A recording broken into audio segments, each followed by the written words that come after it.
প্রিয় শিক্ষার্থীরা, আসসালামু আলাইকুম। আশা করি সবাই ভালো আছো। আজকে চলে আসলাম আর একটি নতুন পর্বে। এ পর্বে আলোচনা করব অধ্যায় 1 21 পৃষ্ঠার 1 ও 2 নম্বর অঙ্ক নিয়ে। 1 নম্বরে আছে সঠিক উত্তরের পাশে টিক চিহ্ন দিই, আর 2 নম্বরে আছে উচ্চস্বরে পড়ি, কথায় লিখে ওই স্থানীয় মান নির্ণয় করি, অর্থাৎ কথায় লিখে স্থানীয় মান নির্ণয় করতে হবে। তো তোমরা শেষ পর্যন্ত ক্লাসটি দেখবা, আমি তোমাদেরকে সহজভাবে বুঝিয়ে দেওয়ার চেষ্টা করবো ইনশাল্লাহ। আর আমার চ্যানেলে নতুন হয়ে থাকলে এবং ধারাবাহিকভাবে ক্লাসগুলো পেতে চাইলে চ্যানেলটি তোমরা সাবস্ক্রাইব করে রাখতে পারো। আর ভিডিও ভালো লাগলে ভিডিও শেষে অবশ্যই একটি লাইক করে দিবে। তো চলো আমরা অঙ্কগুলো দেখি। তো প্রথমে 1 নম্বর বলছে সঠিক উত্তরের পাশে টিক চিহ্ন দিই। তো টিক চিহ্ন কি, তোমরা ক্লাস 3তেই টিক চিহ্ন করেছো। যে টিক চিহ্ন অর্থাৎ 4টি অপশন দেওয়া থাকবে, 4টি অপশনের মধ্যে যেটা সঠিক হবে সেটা আমাদের উত্তরপত্রে লিখতে হবে। যেমন এখানে বলেছে ৭২৫১০ সংখ্যাটিতে 2 এর স্থানীয় মান কত। স্থানীয় মান তোমরা ইতিপূর্বে স্থানীয় মান নির্ণয় করা শিখেছো পূর্বের পৃষ্ঠাগুলো থেকে, আমার ক্লাস যারা করেছো তারা জানো, শিখেছো। তো স্থানীয় মান বলতে যে একটি অঙ্ক সে কোথায় আছে, এককের ঘরে না দশকের ঘরে না শতকের ঘরে, সেটা আমাদের বের করতে হবে। এখানে বলেছে 2 এর স্থানীয় মান, তা আমরা জানি ডান দিক থেকে একক, দশ, শতক, হাজার, অযুত এভাবে পড়া হয়। তাহলে এখন 2 এর বলেছে, তাহলে 2 কত ঘরে আছে দেখো, একক, দশক, শতক, হাজার, হাজারের ঘরে আছে। তাহলে 2 এর স্থানীয় মান কত, হাজার। আমরা এখানে হাজার উত্তর দিব, ঠিক আছে। আমি এখানে টিক দিয়ে দিলাম। তারপর বলছে যে 0, 9, 8, 3 অঙ্কগুলো দ্বারা বৃহত্তম সংখ্যা গঠন করলে 8 এর স্থানীয় মান কত হবে। এই সংখ্যাগুলো দ্বারা বৃহত্তম সংখ্যা গঠন করে 8 এর স্থানীয় মান কত হবে বলছে। আমরা যদি এখানে গঠন করি বৃহত্তম সংখ্যা, তাহলে সবচেয়ে বড় সংখ্যা কোনটা, 9, তারপর কত হবে 8, তারপর 3, তারপর 0। তাহলে আমাদের এখানে 8 এর স্থানীয় মান কত হবে, একক, দশক, শতক, শতকের ঘরে, কারণ 1 শতক হয় 100 আর শতকের ঘরে 8 আছে, তাহলে কত হবে 800। তাহলে 8 এর স্থানীয় মান হচ্ছে বৃহত্তম সংখ্যা গঠন করে 8 এর স্থানীয় মান হচ্ছে শতকের ঘরে। তারপর হচ্ছে 27,534 কত অঙ্কের সংখ্যা। 27,534 কত অঙ্কের সংখ্যা। তো আমরা যদি 27,534 সংখ্যাটি গঠন করি তাহলে কয় অঙ্কের আমরা পেয়ে যাব। তো আগে গঠন করি। তো গঠন করার নিয়ম শিখেছিলাম যে একক, দশক, শতক, হাজার, অযুত, লক্ষ, লক্ষ পর্যন্ত বলেছে। তো 27 বলেছে, 9-এর উপরে হলে সেটা কিসের ঘরে আছে, নিযুতের ঘরে। তো আর একটা নিলাম। তাহলে এখন দেখো কত বলেছে 34, তাহলে দশকের ঘর মিলা হয় 34, বসে দিলাম। তারপর 500, একক, দশ, শতক, এটা হচ্ছে শতকের ঘর, তাহলে 5 বসে দিলাম। তারপর কত বলেছে 27 লক্ষ, তাহলে একক, দশ, শতক, হাজার, অযুত, লক্ষ, লক্ষের ঘর নিযুতের মিলা হয়, অর্থাৎ লক্ষ এবং নিযুত এই 2 ঘর মিলা হয় লক্ষের ঘর। তাহলে 27 বলেছে, তাহলে আমরা এখানে 27 বসিয়ে দেবো। আর মধ্যে যে 2টা বিন্দু থাকলো শূন্য দিয়ে পূরণ করে দেবো। তাহলে দেখো 1, 10, শতক, হাজার, অযুত, লক্ষ, নিযুত, অর্থাৎ 27 লক্ষ, হাজারের ঘরে কিছু নাই, 534। এখন দেখো কত অঙ্ক, এগুলোকে এক একটা অঙ্ক বলা হয়, ঠিক আছে। এই অঙ্কগুলো মিলে এই সংখ্যাটা, তাহলে কয়টা আছে দেখো, 1, 2, 3, 4, 5, 6, 7টা, অর্থাৎ 7টা হবে, বুঝতে পারছো। তারপর বলছে এত অঙ্কগুলো দিয়ে গঠিত বৃহত্তম জোড় সংখ্যা তৈরি করো। এই সংখ্যাগুলো দিয়ে বৃহত্তম জোড় সংখ্যা বলেছে, ঠিক আছে। তো আমরা জানি যে কোনো সংখ্যার শেষে যদি 0, 2, 4, 6, 8 এই 5টি অঙ্ক থাকে তাহলে সংখ্যাটা জোড় হয়, ঠিক আছে। এই সংখ্যাটা জোড় হয়। তাহলে আমরা এখানে জোড় সংখ্যা গঠন করতে চাইলে তোমাদের সুবিধার্থে বলছি আমি যে প্রথমে বড় থেকে ছোট তোমরা সাজিয়ে নিবা, সবচাইতে বৃহত্তম সংখ্যাটা আগে গঠন করে নিবা। তাহলে সবচাইতে বড় অঙ্ক কোনটা, এখানে 8, 2টা 8 আছে, 2টা 8 বসিয়ে দিলাম। তারপর কত আছে 7 আছে, তারপরে 6, তারপর আছে 4, তারপর আছে 0, 1, 2, 3, 4, 5, 6, 1, 2, 3, 4, 5, 6, 6টা অঙ্ক ছিল। তাহলে বলেছিল সবচাইতে বৃহত্তম জোড় সংখ্যা। তো আমরা দেখতে পাচ্ছি শেষে 0 থাকার কারণে সংখ্যাটা কিন্তু জোড়, আর এটাই হচ্ছে সবচাইতে বড় জোড় সংখ্যা। কারণ এখানে যতই থাকুক না কেন, একটা সংখ্যা যদি আমি তোমার এইভাবে লিখতে থাকি যতই লিখি না কেন, শেষে যদি 0, 2, 4, 6, 8 এগুলো থাকে তাহলে এটা জোড় সংখ্যা। এই যে সামনের দিকেরগুলো যে 5টা 9 আছে, মনে করবো এটা বিজোড় সংখ্যা না, এই যে শেষ অঙ্কটা যে একটা জোড়, তাই পুরো সংখ্যাটাই হবে কিন্তু জোড়। তাহলে এখানে যেহেতু 0 আছে সেহেতু সংখ্যাটা জোড়, আর এর থেকে তো আর বৃহত্তম সংখ্যা গঠন করা যায় না। যদি বিজোড় থাকতো তাহলে সেটা সেভাবে বলতাম, যেহেতু এটাই হয়ে যাচ্ছে জোড় সংখ্যা তাই এটাই সবচাইতে বৃহত্তম সংখ্যা। জোড় বৃহত্তম সংখ্যা বলো বা বৃহত্তম সংখ্যা বলো, দুটাই। তাহলে আমরা এখানে কত বসাবো, এটা উত্তর পেলাম, এইটাই পেলাম। আশা করি বুঝতে পারছো। তো পরেরটা দেখো, বলছে রথি 5 অঙ্কের ক্ষুদ্রতম সংখ্যা লিখে সাথীকে তার আগের সংখ্যাটি লিখতে বললো। সাথী কত লিখবে, আগের সংখ্যা বলেছে। তো 5 অঙ্কের ক্ষুদ্রতম সংখ্যা কত হয়, 1 দিয়ে 4টা শূন্য। 5 অঙ্কের ক্ষুদ্রতম সংখ্যা গঠন করলে প্রথমে 1 দিতে হয়, তারপর 4টা শূন্য। এখন বলেছিলাম আমি গত পর্বের অঙ্কগুলোতে যে আগের বললে 1 বিয়োগ করতে হয় আর পরে বললে 1 যোগ করতে হয়। তো আগের বলেছে, আগের যদি বাদ দিই তাহলে এখানে 10,000 আছে, 10,000 থেকে 1 বাদ দিলে কত হবে? অবশ্যই 9,999 হবে, কারণ এখান থেকে 1 ঢালিলে 10, 10 থেকে 1 বাদ দিলে 9, এখানে 1 দিয়ে দিলাম 1 হলো, আবারও 9, 9 9 করতে করতে 4টা 9 নামবে, অর্থাৎ কত পেলাম? 4টা 9, 9,999। এটা হচ্ছে আমাদের উত্তর। তারপরে দেখো 2 নাম্বার, এই 1 থেকে 5 পর্যন্ত ছিল টিক চিহ্ন। এখন আমরা অঙ্কে আসলাম যে উচ্চ স্বরে পড়ি, কথায় লিখি, ওই স্থানীয় মান নির্ণয় করি। অর্থাৎ এখানে যে অঙ্কগুলো দেখতে পাচ্ছ এগুলো উচ্চ স্বরে পড়ে কথায় লিখতে হবে এবং স্থানীয় মান লিখতে হবে। তো চলো আমি অঙ্কগুলো তোমাদের করে দিই। তাহলে দেখো এগুলো আমরা কথায় লেখার জন্য প্রথমে কি করব, এগুলোকে কমা ব্যবহার করে নেব। আমরা যখনই কথায় লিখবো তখনই কমা ব্যবহার করে করে অঙ্কটা করব, তাহলে আমাদের অঙ্কগুলো সুবিধা হবে। তাহলে আমরা জানি দেশীয় রীতিতে কমা ব্যবহার হয় কিভাবে।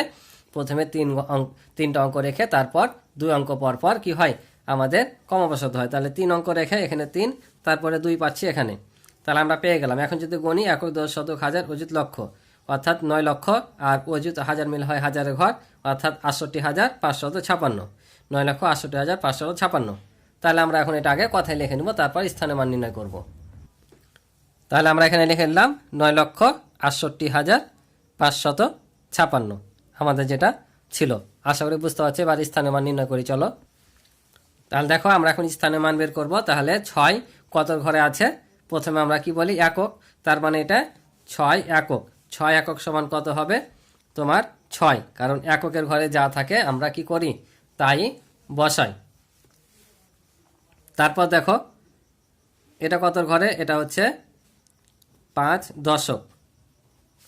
5 দশক লিখতে গেলে আমাদের কি হয়? 5 দিয়ে একটা শূন্য, কারণ 5 10 50। বুঝতে না পারলে তোমরা এখানে যা থাকবে তা বসিয়ে দিয়ে পরে যত কালো অঙ্ক থাকবে তো এটা শূন্য বসিয়ে দিবা। তারপর এটা কি আছে? শতক। তাহলে 6 শতক সমান কত? 600। এটা আছে কত? হাজার, 8,000। হাজারের ঘরে এখানে টান দিবা না, কারণ এখানে আমাদের অযুত আর হাজার মিলে কি হয়? হাজার হয়। তাহলে আমরা নর্মালি এখানে কত দিব? 8,000 দিয়ে দিলাম। তারপর এটা কত ঘরে আছে? অযুতের ঘরে 6 অযুত, 6 অযুত। তাহলে 6 অযুত সমান কত? 1 অযুত সমান 10,000, তাহলে 6 অযুত সমান কত? 60,000।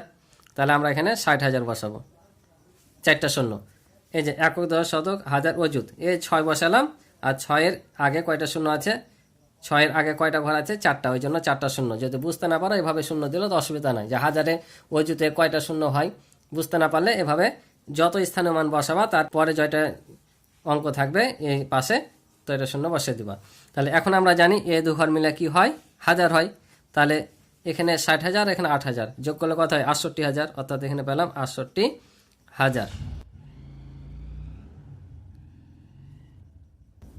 এ দুটা মিলে পেলাম 68,000।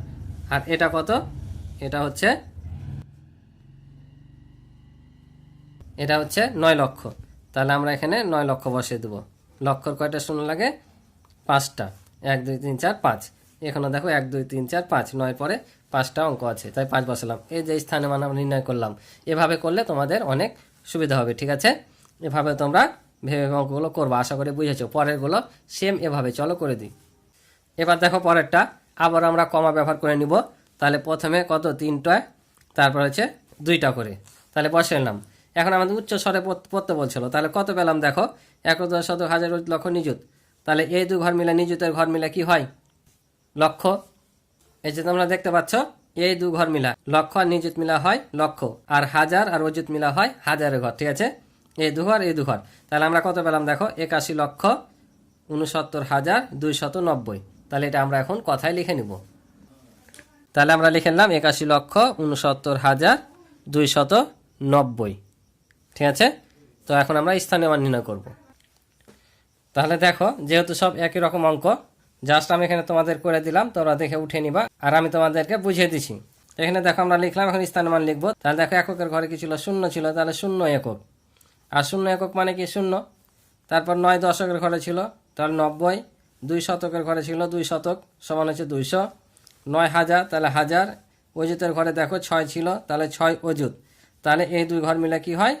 এখানে 60 আর 9 69,000। আমরা কথায় লিখেছি, এখান থেকেও তোমরা কিন্তু পাবা। তাহলে 69,000। আবার দেখো এখানে কোন ঘর এসছে, এটা এসছে লক্ষর ঘর। তাহলে 1 লক্ষ সমান 1 লক্ষ লিখলাম। আবার 8 নিযুত, তাহলে 8 নিযুত সমান কত, 80 লক্ষ। কয়টা শূন্য হবে দেখো, 1 2 3 4 5 6, 6টা শূন্য, 1 2 3 4 5 6। তাহলে এখানে 80 লক্ষ আর এখানে 1 লক্ষ, কত হলো 81 লক্ষ। এই দুটা ঘর কিন্তু তোমরা ঘেরা দিবা, কারণ হাজার আর অযুতের ঘর মিলা হয় হাজারের ঘর, আর লক্ষ আর নিযুত মিলা হয় লক্ষর ঘর। ওই জন্য এই দুটাই ভাবে ব্র্যাকেট দিয়ে এদিকে দিবা, ঠিক আছে। তাহলে আমাদের এ হলো স্থানীয় মান। পরেরটা দেখো, পরেরটা ছিল এইটা। তাহলে আমরা প্রথমে আবারও 3 ঘর পর, তারপর 2 ঘর পর পর কমা দিলাম। তাহলে এখানে এখানে এখানে পাইলাম, ঠিক আছে। এর আগের গালা ছিল লক্ষ পর্যন্ত। এবার দেখো কত এসছে, একক, দশ, শতক, হাজার, অযুত, লক্ষ, নিযুত, কোটি। তার মানে 2 কোটি, এ 2 ঘর হবে লক্ষ, তাহলে 89 লক্ষ 16,782। তাহলে আমরা এখন কথায় লিখে নেবো যে 2 কোটি 89 লক্ষ 16,782, ঠিক আছে। তাহলে এটা হলো কথা লেখা। তো এবার চলো স্থানীয় মান নির্ণয় দেখি। তা দেখতে পাচ্ছ এটা আমি করে রেখেছি, সবগুলো করে দিয়েছি, কারণ একই রকম যেহেতু অঙ্ক, জাস্ট আমি শুধু বুঝিয়ে দিচ্ছি। তাহলে আবার দেখো এককের ঘরে কত ছিল 2, তাহলে 2 হবে, কারণ এককের ঘরে যেটা থাকবে সেটা একক মানে কি 1, আর 2 আছে তাহলে 2। তারপর 8 দশক, তাহলে কত হলো 80। 7 শতক, তাহলে 700। আবার দেখো হাজারের ঘরে আছে 6, তাহলে 6000। অযুতের ঘরে আছে 1 অযুত সমান, তাহলে আমরা পেলাম 10,000, আর এটা যোগ করলে হয় 16,000। আবার লক্ষর ঘরে আছে দেখো 9 লক্ষ, তাহলে আমরা পেলাম 9 লক্ষ। আবারও কি 80 নিযুত, তাহলে 80 আর 9 89 লক্ষ। আমরা এই দুটা বন্ধনীতে লিখে দিলাম। লক্ষ লিখতে 5টা শূন্য লাগে, আমরা এখানে 5টা শূন্য দিয়েছি, আর নিযুত লিখতে 6টা লাগে, এখানে আমরা 6টা শূন্য দিয়েছি। তাহলে আবার এটা কি আছে 2 কোটি, এটা হচ্ছে কোটির ঘর, তাহলে 2 কোটি লিখলাম। 2 কোটি লিখতে 7টা শূন্য লাগে, 7টা দিয়েছি। না পারলে এই যে 2 1 2 3 4 5 6 7টা অঙ্ক আছে 7, তাহলে 2 কোটি। আশা করি তোমরা বুঝতে পারছো, তোমরা উঠিয়ে নিও। পরেরটা দেখো, পরেরটাও সেম একই রকমই অঙ্ক। এখানে আমরা 3 ঘর পর কমা দিলাম, তারপর 2 ঘর পর পর। তাহলে দেখো 1 10 শতক, হাজার, অযুত, লক্ষ, নিযুত, কোটি, 2 কোটি। তাহলে এখানে দেখো নিযুতের ঘর কিছু নাই, শুধু লক্ষের ঘরে আছে, তার মানে 2 লক্ষ। এখানে অযুতের ঘরে কিছু নাই, হাজারের ঘরে আছে, তার মানে 2000। আর শতকের ঘরে কিছু নাই, একক আর দশক, তার মানে 22, কারণ এখানে 20 আর 2 22। তাহলে আমরা কথায় যদি লিখে এটাকে, তাহলে 2 কোটি 2 লক্ষ 2022 হবে। বুঝতে পারছো? এবার স্থানীয় মান নির্ণয় করলে দেখো 2 একক সমান 2, 2 দশক, 2 দশক সমান হচ্ছে 20। আবার শতকের ঘরে দেখো কিছু নাই, তাহলে 0। হাজারের ঘরে 2, তাহলে 2000। অযুতের ঘরে কিছু নাই, তাহলে 0। তাহলে এখানে 2টা যোগ করলে কি হবে, 2000ই হবে। তারপর হচ্ছে তোমার লক্ষর ঘরে আছে দেখো 2, 2 লক্ষ সমান 2000। নিযুতের ঘরে কিছু নাই, তাহলে আবারও ফাঁকা, অর্থাৎ 0। একটা শূন্য দিলে যা, 1000টা শূন্য দিল তাই, একটা দিলে হবে, ঠিক আছে। তাহলে এখানে টোটাল কত পাচ্ছি, যোগ করলে 2 লক্ষ। আর এই যে 2 কোটি, কোটির ঘরে 2 কোটি ছিল, বসে দিলাম। এটা ছিল অঙ্ক, আশা করি বুঝেছো। তো আজকে এই পর্যন্ত ছিল এই পর্বের অঙ্ক। আশা করি তোমরা অঙ্কগুলো বুঝেছো। তো ক্লাসটি ভালো লেগে থাকলে অবশ্যই একটা লাইক করে দিবে। আজকে এই পর্যন্ত, ভালো থাকো, সুস্থ থাকো, দেখা হবে পরবর্তী নতুন পর্বে। আল্লাহ হাফেজ।